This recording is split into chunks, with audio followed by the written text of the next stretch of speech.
Hey there, Erin Bradley with Fairway Independent Mortgage coming to you live today with our Pursuing Freedom podcast. And I am so excited to introduce you to my good friend, Felicia Medina, who is a recent transplant to Keller Williams and runs a real estate group called the Collective Group. Correct, Felicia? Did I say that right? Yeah. Awesome. So I met Felicia about 6 months ago and immediately was blown away by her rapid rise to success in the real estate industry in a very short amount of time as a full-time real estate agent. I'm really excited for her to share her story here today. But essentially, Felicia is an entrepreneur at heart and a very smart one at that. And in the short time I've known her, I've seen her crush it in her real estate volume and also crush it at life as a mom and as someone who's passionate about travel and living a balanced life, which I feel like if you're a real estate agent and you're listening, that sounds like some kind of magical unicorn crap, but let's be real. You can have it all, and I believe this, and I know that Felicia does too, so we're going to dive right in. So Felicia, introduce yourself. Tell us a little bit about how you got into real estate, why, a little bit about your backstory, and where you see yourself going and where you are today. So we're really excited to have you on the show. Well, thank you. Thanks so much for inviting me. This is really exciting. So I am a Colorado native, and I worked in the insurance business for over a decade. And I basically started out as a nationwide agent and most recently worked with Oakwood Homes for 5 years and started an independent insurance agency for them. And while that was great and, they trusted me, they gave me the freedom to make decisions and put processes together and create their budget, it just wasn't fulfilling for me. And so halfway into that time, I went out and I got my real estate license. And my husband also started working on his business, which was also in real estate investing. And we kind of just made this dream together that one day we were going to live this life where we were both working in real estate and had a lot more freedom. And so I was working full time, went out, got my real estate license, and went to night school, basically committed a month of my life to it and didn't see my family. And 2017 was the first full-time year that I committed to being an agent, and I quit my job. So that was really exciting for me because I decided that I just really needed to make some changes in my life to put my family first. I was tired of commuting. I was tired of building somebody else's dream, and I just really wanted to be in charge of what my own life looks like and be a better mom and be a better friend and just be more present in life to do what I wanted. So what was the next question? Okay, so a couple of things there. Okay, first and foremost, so how many kids do you have? What ages? I just have one really awesome little boy who's 10, and he'll be in 5th grade next year. Oh my gosh, so he's like your little buddy. Yeah, he's great. Okay, so a couple of things I want to touch upon there because I know that a lot of people, including myself, struggle with that journey between I'm building a legacy for my family, I am creating the life of our dreams for my family, and so therefore I will allow myself to work myself to the bone, but in doing so, I'm feeling guilty about the time that I'm not spending with my family, and it becomes this big catch-22. So how has going full-time into real estate affected that in terms of, has it been all sunshine and rainbows and plenty of time, or is it one of those things where you've had a little bit of ups and downs trying to find that sweet spot between working hard and playing hard and all that comes with that? I'd say definitely lots of ups and downs. It's been a bit of a roller coaster ride. So, since 2017, was here, and I quit my full-time job, and I kind of jumped in and tried to help support my husband in his business. And, I think one of my strong suits is being able to implement processes and systems within a business to make it run a little bit smoother. So I jumped into my husband's real estate investment company and kind of tried to help out there. But we found out very quickly, which we kind of already knew this, but we're both alpha dogs, and we both wanted to be in charge. So, you can imagine how that went. Yeah, I know. Well. I mean, it would never work for me. So we quickly learned that we loved each other well enough to say, you know what, maybe this isn't going to work the way that we thought that it would. So I started working, leads that they were not buying properties to flip or rehab, where I would go in and I would compete for the business against another agent. And that's kind of the leads that I started to work as an agent. And I kind of quickly learned that I was burning out a little bit, that I was tired of working directly with my husband. There were just a lot of expectations that together we really weren't meeting. And then we purchased a new house in the middle of the summer, and we were doing this big remodel, and I was just kind of on burnout. And so I kind of backed away from things for a little while and really didn't work in or at my real estate business at all. I just kind of, worked what came. And, I made a decision throughout that process that just wasn't fulfilling me. I didn't want to manage contractors. I didn't want to not work. I didn't want to work for my husband, but that I was really just going to decide to make some changes and take control of my business. And, what that looked like was looking for leads to work outside of working with my husband. And so I didn't really want to go down the road of working friends and family, because everybody within my circle of friends knows 5 agents. And I really felt that, I wanted people to come to me because they felt that I was going to best represent them, or they saw my success. And I felt that I had something to prove rather than asking my friends and family for business. So I did decide to feed the beast and participate in Zillow. And that actually, it worked out very well for me. I actually started the campaign early on in February in the year, and I started out with kind of a low cost zip code, and decided that it was too far across town. It wasn't a good fit for me working those leads. So I decided to spend a little bit more, something closer to home, something where I knew the market. And I basically found that for every dollar I put into Zillow, I was getting 3 back out. And for me, it was about finding a zip code where I was getting a certain lead count, because it was, if I could talk to 20 people or get 20 leads, I know that I would talk to half of them. And talking to those 10 people, I know that I could convert three buyers into business. And so for me, it was just a numbers game, and that's how I chose to spend my money with Zillow. So I played with it, moved some things around, but really tried to be consistent with it. But then, I started getting so many leads that I couldn't really handle all of the business that I had. So, that's kind of when I started thinking about implementing a team. And I enjoy working with people, but that's kind of how my 2017 went from deciding that, I didn't really know if I wanted to do this full time, or just making this transition to kind of take ownership of what I was doing. Oh my gosh. So this is like the most amazing story. One of the most amazing stories I've ever heard. So you're telling me that basically in 1 year in real estate, you went from, I'm going into real estate, to I'm going to partner with my husband, to that's not really working, to take some time off, to invest in a new lead source, which is Zillow, to basically crushing it. And tell me a little bit about your numbers, because I really feel like this is so mind-blowing. So I know that you did 30 transactions last year in your first full-time year in real estate. And so if anybody's listening that's new to real estate, that's amazing. And if you've been in real estate a long time, you also know that's amazing. That's an amazing year. And to know that you, first and foremost, jumped in without a safety net first, tried something and failed, basically, let's be honest, right? You tried and tested something and it wasn't a fit. You took a break, and then you ramped up and tried and tested something completely different, which did work, and you did 30 units. Tell me a little bit about what the year looked like for you in terms of when did all that volume happen? So I would say that the most volume that I had was in the last quarter, which was just around 6 million in the last quarter of 2017. So, okay, stop right there. The most amount of volume you did, which was half of your year's volume, was in the fourth quarter.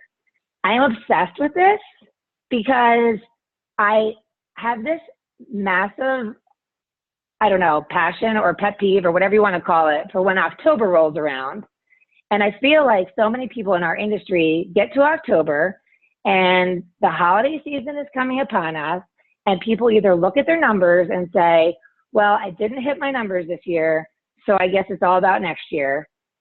Or the slow season is upon us, so I guess I'm not going to be busy. And all of this self-talk that the fourth quarter is going to be slow, that I didn't hit my numbers, so I might as well give up. Or maybe I did hit my numbers, so I might as well just coast. And then people just coast through the fourth quarter, assuming there's no business to be had. And here's you in your first full-time year in real estate doing $6 million in volume in the fourth quarter. That is awesome. Usually when I get to October 1st, I'm like so fired up because in my mind, I think to myself, it's pedal to the metal now, because if I'm pedal to the metal now, I'm setting myself up not only for a strong fourth quarter, but a badass first quarter of the next year. And a lot of agents and lenders show up in January, February, and their business has completely dried up and they don't know what to do with themselves. So I just commend you for, number one, recommitting, trying a new strategy, and then crushing it in the fourth quarter. That is awesome. It's so awesome. So I want to go back to two things. Number one, talking about conversion, because a lot of people invest in Zillow leads or realtor.com, excuse me, or other sites like that, and they don't see that level of conversion. So can I ask you, is there anything that you scripted for yourself or any approach that you take with leads that has contributed to your conversion ratio? Because I think that's a pretty high conversion ratio for internet leads. Yeah. I mean, I've been in sales for a long time, and I think that, you know, when people are calling somebody off of the internet, they're just looking for information. They don't want to be converted. So I think trying to just build a connection with people, and my strategy was always, hey, Erin, you know, tell me a little bit more about your situation. You called about this property, but what's going on in your life that you're looking for this property? You know, where are you at in the process? Do you have an agent? And really just trying to ask that question and then shut up and listen to what people have to say. And, you know, I can't really tell you that I have a script and that I had a process, but I think the most important thing that I could do was answer my phone every time that the lead was coming in from Zillow. And if that meant at that time it was I was having dinner with my family and I had to get up and answer the call, that's what I did. So it wasn't glamorous, but, you know, making sure that I was talking to that person within 30 seconds that they contacted me. And I think that for that reason alone is probably one of the reasons that my conversion worked out so well for me with Zillow. And then obviously trying to meet somebody face to face. So I would always give, you know, the person one freebie, like, you know, you're not supposed to show properties until you've got this pre-approval letter in hand. But I wanted to get in front of people because once I did that, I knew that, you know, there would be another opportunity behind there. Sure. So is the end game with Zillow leads is that, you know, you didn't want to jump right into marketing to friends and family until you had enough transactions under your belt to be seen as an expert? And is the end game kind of also just building a database that can now be the foundation to which you market to? Or do you see Zillow leads being a long-term strategy, or was it more of like a launching pad? I think it was, for me, more of a launching pad. I've since have not, I'm not spending any of my marketing dollars with Zillow anymore. I think that they keep changing all their algorithms and it's not consistent, and I'm not getting the return on it that I once was. I have a small pool that I buy into realtor.com and not seeing a lot of conversion there. And I think, you know, what 2018 has been about for me is just going back in and dialing systems and processes. 2017, I was really just flying by the seat of my pants and seeing what I can convert and just working hard just to like have something to do and trying to be successful and make it work. But I think this year, just being more targeted and where I'm spending my money, I've pulled back a lot of my spend and really focusing on what's hanging in front of me. I'm getting a lot of referrals from current clients or from clients that I had last year. So focusing on that, a lot of time that I've spent with investors and seeing the fruits of my labor, you know, come to life there, and now focusing on going back and working this database that I have. So trying not to spend so much money into online leads anymore and really working with what I have and growing what I have organically. And then when it came time where you started building a team, which I also think is really impressive. I think a lot of real estate agents sort of suck it up, so to speak. And what I mean by that is they're like, okay, well, I'm hungry. And then I'm busy. And when I'm super busy, I'm compromising something, like maybe it's my health. Maybe I'm not exercising as much. Maybe it's my relationship and time with my loved ones. Maybe it's my sanity, right? So we start to compromise because we're so grateful to be busy, and we try to convince ourselves that it's worth it to compromise to be busy because we don't want to be slow again. We don't want to be hungry again. And I see a lot of agents that are doing that amount of production like you've done, and they're struggling behind closed doors. They're struggling. They're stressed out. They're maxed out. They're not sleeping well, whatever the case may be. And it's time for them to delegate. It's time to build a team. But there's just a little bit of fear holding them back from, am I going to bring somebody on my team that's not as good as me and is not going to ruin my brand? Or am I going to bring someone on my team and then my volume's going to dip and I'm not going to be able to afford them?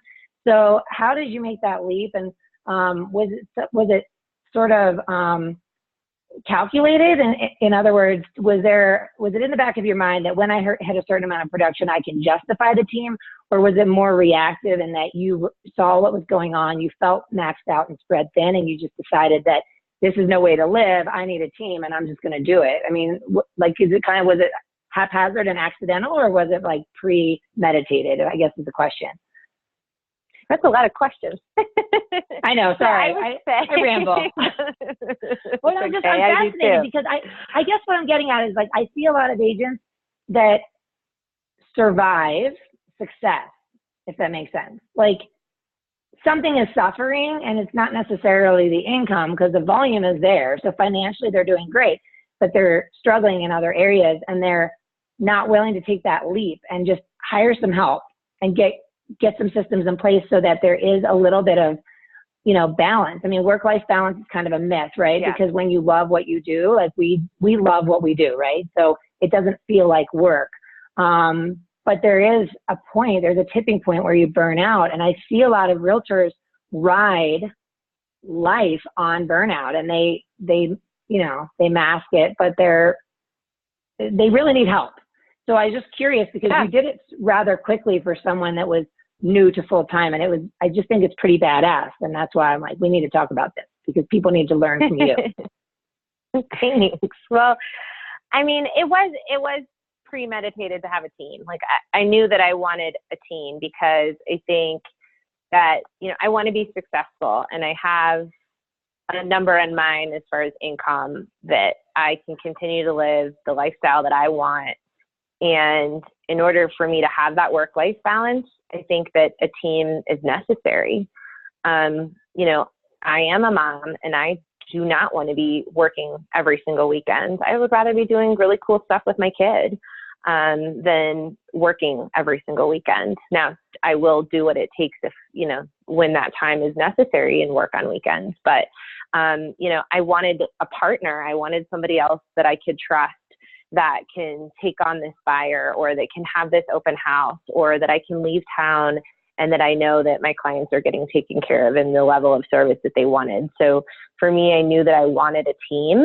And it was something that I had thought about throughout 2017, but I just really wasn't ready. And even at the time that I started it, I was a hot mess, and I made a lot of mistakes. And we all are, Felicia. And let's be real. And I think it was really hard for people to come into saying, like, okay, I want you to do what I do, but I don't have any of this written down, and it's all in my head, and like, just go do it. And I don't know how else to say this, but it's just like, it was kind of a little bit of a disaster because I had all the leads. Like I had hundreds of leads to work, and I tried giving them to people, but it was either like, this is too many leads, or we don't have enough leads, or we don't like the leads that we're getting. And, you know, for me, it's just like, if I'm going to get to this level of production that I'm hoping for, like, I will work with anybody. Maybe I should be more selective, but, you know, there are people out there that aren't easy to work with, that they do need help in a transaction. And so I think that I just hope that I never get to a point that I'm not humble anymore, you know, that I'm taking the leads that nobody else wants. I'm fine with that, because I think it makes me a better agent. It makes me a better professional. And I think that above all, like, it's hard work. Real estate is not easy. And I think so many people out there think it's just like so glamorous, and it's not. I've had transactions where one of my best friends, who's a realtor in Winter Park, we have a joke about hashtag the glamorous life of a real estate agent. And she's like, you know, I don't want to complain. I'm trying to put a good spin on it, but I got stuck in a crawl space the other day. Oh, no. She really misjudged the depth of the hole she was jumping into and dropped into a crawl space, and then realized that to get out of it was above her reach, and had to do like a ninja warrior move of kind of running up a mound against the wall and diving and grabbing arms and pulling up. I want to make sure she listens to this. Jennifer Hughes.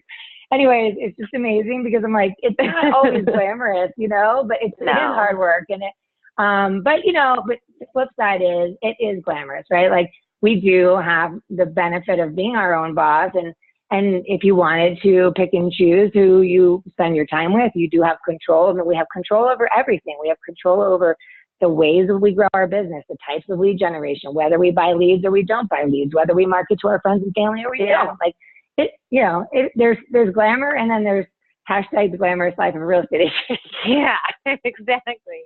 Well, and I mean, and going back to kind of like the original question, Erin, I think that like where I did make mistakes with the team is like, I just should have had a better handle on giving better direction to like, how are we going to work these leads, and maybe what are the expectations. And I think that for me, you know, it's just like, thank you to the people who joined my team early and trusted me.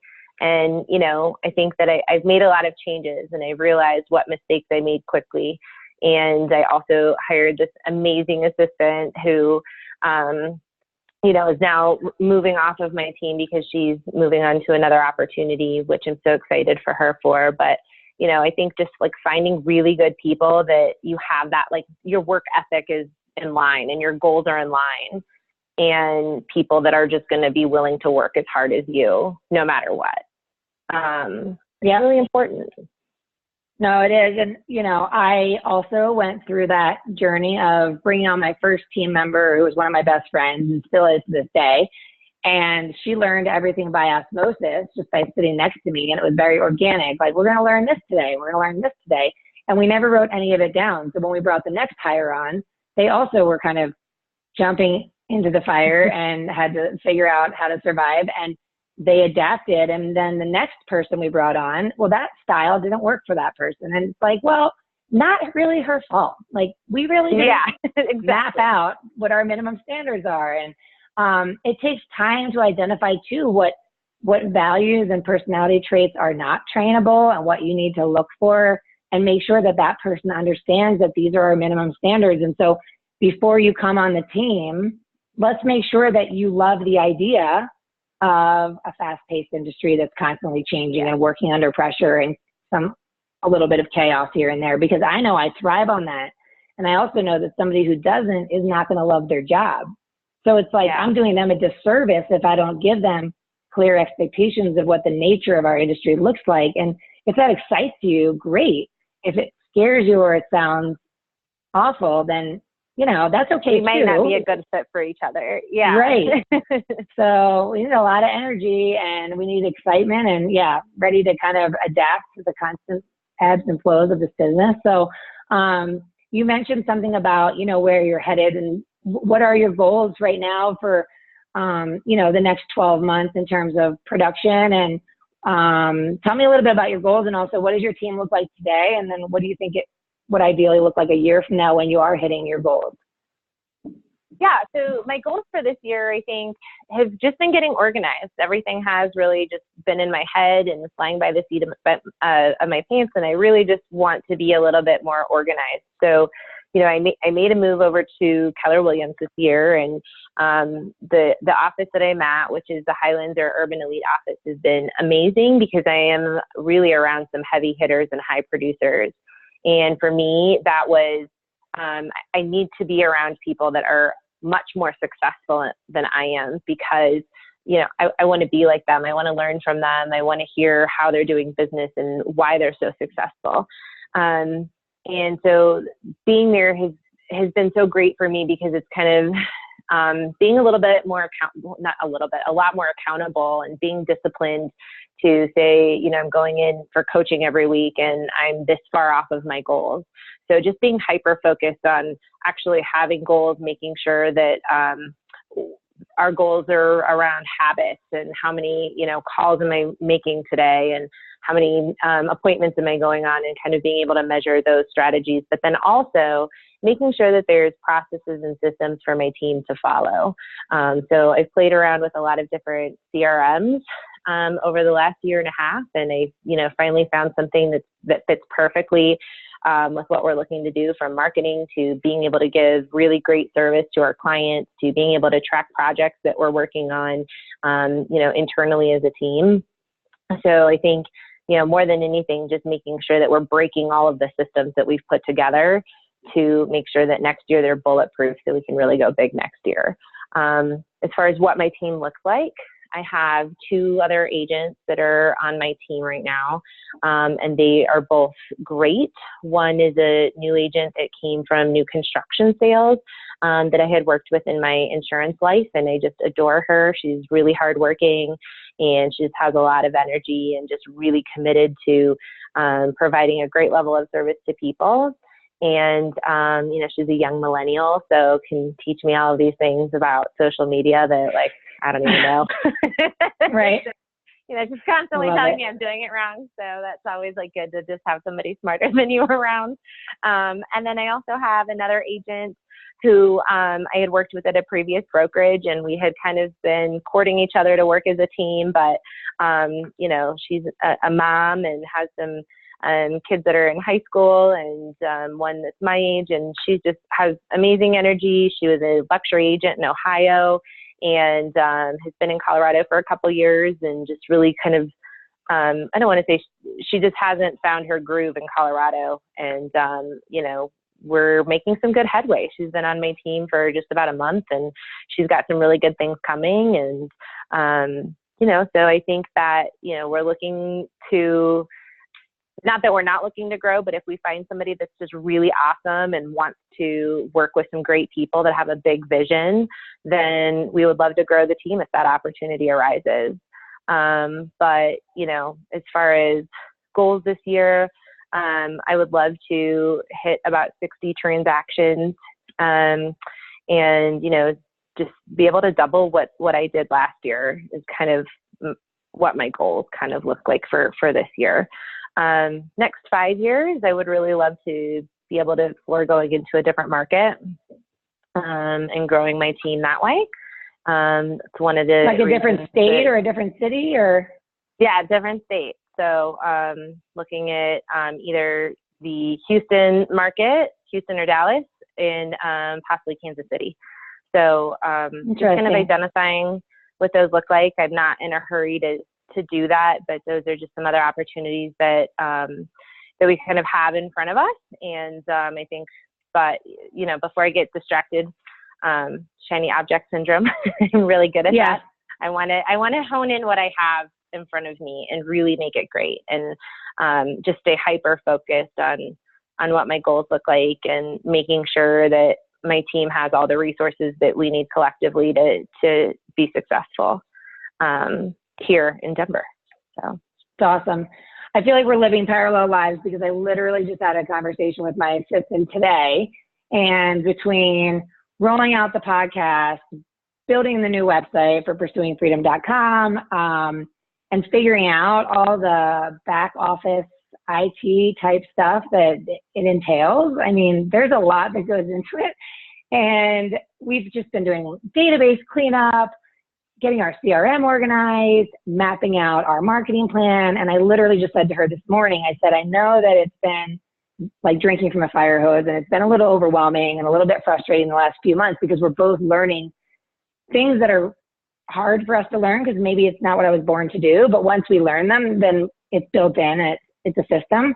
And I was like, I can totally see that when we launch into 2019, it's going to be so much. I mean, it was dialed in coming into 2018 and we're just fine tuning, but it's going to be so dialed in. Like, we're going to know when our client appreciation events are happening. We're going to know what's going out as a mailer quarterly. We're going to know when we're doing database calls and what we're going to be talking about. Like, everything is going to be set up. And so it's interesting to see how your volume can sometimes plateau while you're putting all these systems in place. But I've seen over the years that my business was consistent from like 2009 to 2011, and then it doubled in 2012.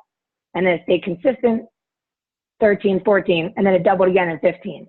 And then it was consistent 16, 17. And now I'm like, let's double it in 2018, you know? So yeah, it's good to know that it doesn't have to be always a straight line up, and, you know, it's kind of a jagged line because you get to a certain level and things start to crack and you need to restructure and recognize where you made mistakes and then fix them and get prepared for the next level of growth. So it's exciting. It's going to be so fun to watch. And I have no doubt you're going to hit those goals because I've already said it like 3 times. I just think you're a badass and I love watching what you're doing because I'm learning so much from you. And I mean, it's really cool to see you're so much further ahead of where I was at your age too. So, I'm really blown away by you, and I'm excited for you. So the last parting thing I always like to ask is, you know, you got into the industry in 2014. If you were going to go back to your former self, what would you say to that person?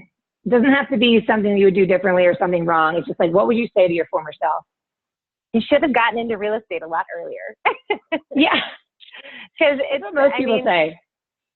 Yeah, it's so, I mean, yes, it's very hard. And like I said, it's not as glamorous as I think so many people make it out to be. But what I really love about being in real estate is I get to work with so many awesome people that I may not otherwise interact with. Just because, you know, you're constantly meeting new people, whether it's agents, whether it's investors, whether it's just, you know, a regular home buyer or seller that is looking to move up or down or somehow, you know, make their dreams come true by making changes. Like, you're just meeting people from all different walks of life. And it's, you know, you're always learning something. Every day is not the same.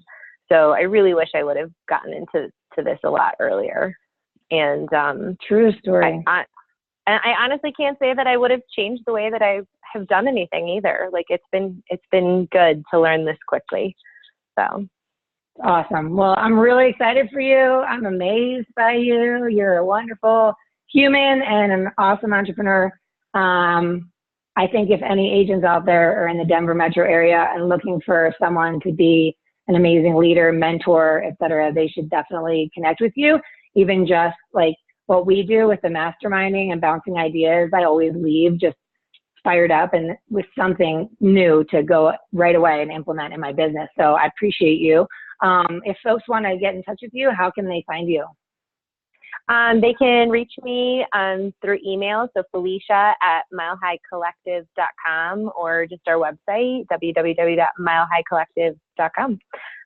So feel free to reach out. Happy to answer any questions. And thank you so much, Erin, for having me. This is awesome. I think the world of you, and I'm just really excited about what you're doing and what you're building. And it's just so fun to hang out with you and learn so much from you. So thank you. Yeah, it's good to see your face, and I'll see you soon. Have an awesome rest of your day.